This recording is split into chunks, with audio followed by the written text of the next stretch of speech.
Olá pessoal, nós estamos dando continuidade ao nosso estudo, entendendo a palavra de Deus.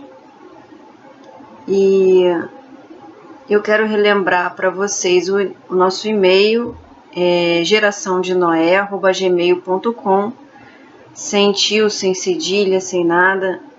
Se vocês tiverem qualquer dúvida, é só entrar em contato comigo pelo e-mail.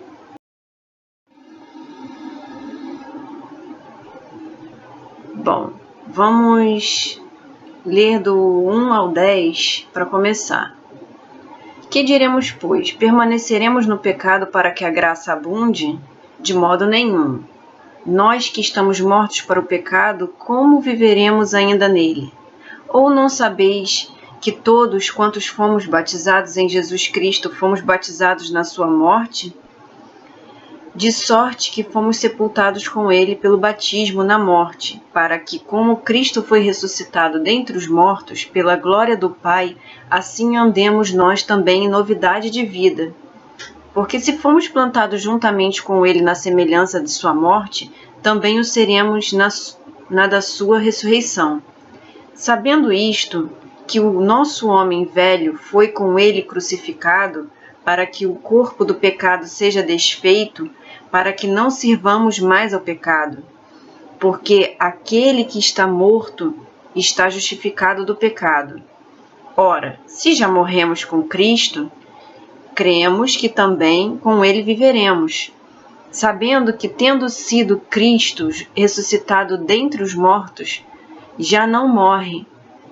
A morte não tem mais domínio sobre ele.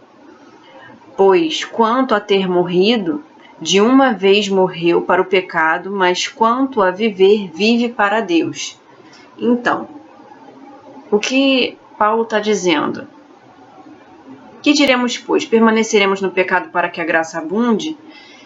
Nós falamos sobre a superabundante graça de Deus no capítulo anterior. E ele está dizendo, de modo nenhum, nós que estamos mortos para o pecado, como viveremos ainda nele? Então, ele está explicando sobre o batismo para arrependimento. E também falando sobre a nossa nova vida com Cristo. Então, nós somos imergidos na água, e quando nós somos imergidos, o nosso velho homem, como diz, como nós lemos nesse capítulo 6, do 1 ao 10, o nosso velho homem, versículo 6, ele fica morto, e nós temos um nosso novo homem, e nós passamos a viver em novidade de vida, passamos a viver para Deus, como diz o versículo 10. O nosso velho homem foi crucificado com Cristo na cruz, esse é o simbolismo. Então, o nosso velho homem, o homem do pecado, nós não vivemos mais para o pecado, nós não vivemos agora pecando, porque Cristo já nos salvou, já nos justificou por meio de sua graça. E então agora nós vivemos para Deus. Então, ou seja, nós precisamos viver obras de justiça, viver em obras de justiça, viver uma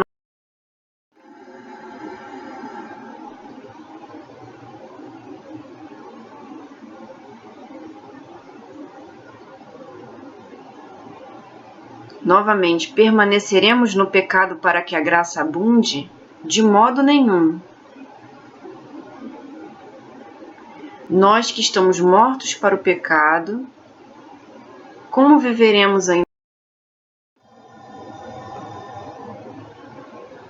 Jesus já me justificou. Eu já creio em Cristo. Eu vivo na graça, na superabundante graça de Deus. E é por isso que eu vivo uma nova vida em Cristo. Mas, como alguns dizem, eu posso fazer tudo o que eu quiser, Jesus vai me perdoar mesmo assim?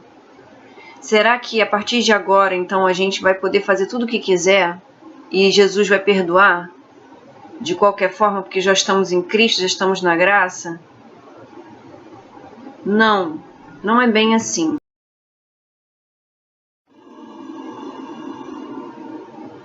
Então, o batismo nas águas é o batismo para arrependimento. Vamos voltar um pouco, falar de João Batista. É necessário arrependimento. João Batista pregou o arrependimento, preparando o povo para o aparecimento do Salvador. Ele dizia: arrependei-vos, porque é chegado o reino dos céus. Mateus 3:2. E eu, em verdade, vos batizo com água para o arrependimento, mas aquele que vem após mim é mais poderoso do que eu, cujas as alparcas, as sandálias, não sou digno de levar. Ele vos batizará com o Espírito Santo e com fogo. Mateus 3:11. De uma vez morreu para o pecado, mas quanto a viver, vive para Deus. Verso 10. O que significa isso? Sendo assim, morremos para o pecado no batismo quando nos arrependemos. Arrependimento é deixar para trás a sua vida antiga, o pecado, né? O pecado antigo, o pecado, nós vivíamos em pecado antigamente, e ao mergulharmos deixamos o homem do pecado sepultado e passamos então a viver para Deus uma nova vida. Morre o velho homem, escravo do pecado, e a partir daí Cristo passa a viver em nós. Vamos ler a partir do 11, diz assim: assim também vós considerai-vos como mortos para o pecado, mas vivos para Deus em Cristo Jesus nosso Senhor. Não reine, portanto, o pecado em vosso corpo mortal, para lhes obedecerdes em suas concupiscências.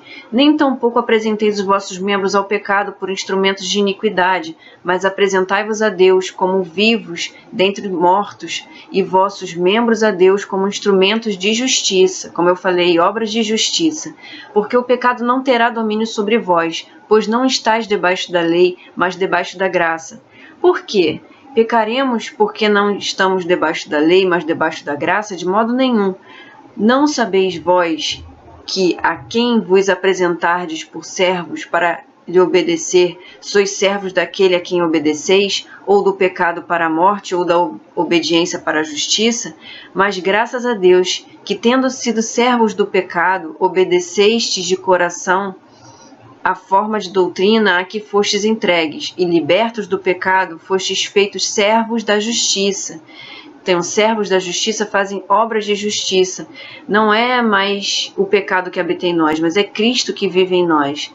Aí ele diz no versículo 19: falo como homem pela fraqueza da vossa carne, pois que assim como apresentastes os vossos membros para servirem à imundícia e à maldade para a maldade, assim apresentai agora os vossos membros para servirem à justiça, para a santificação.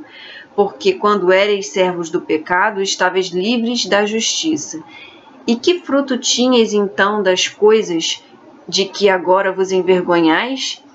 Porque o fim delas é a morte. Mas agora, libertados do pecado e feitos servos de Deus, tendes o vosso fruto para a santificação, e por fim a vida eterna. Porque o salário do pecado é a morte, mas o dom gratuito de Deus é a vida eterna por Cristo Jesus nosso Senhor.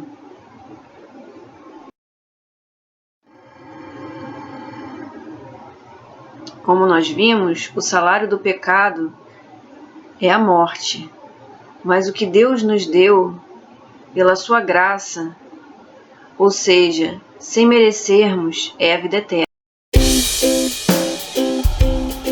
Pessoal, se vocês gostaram, compartilhem, inscrevam-se.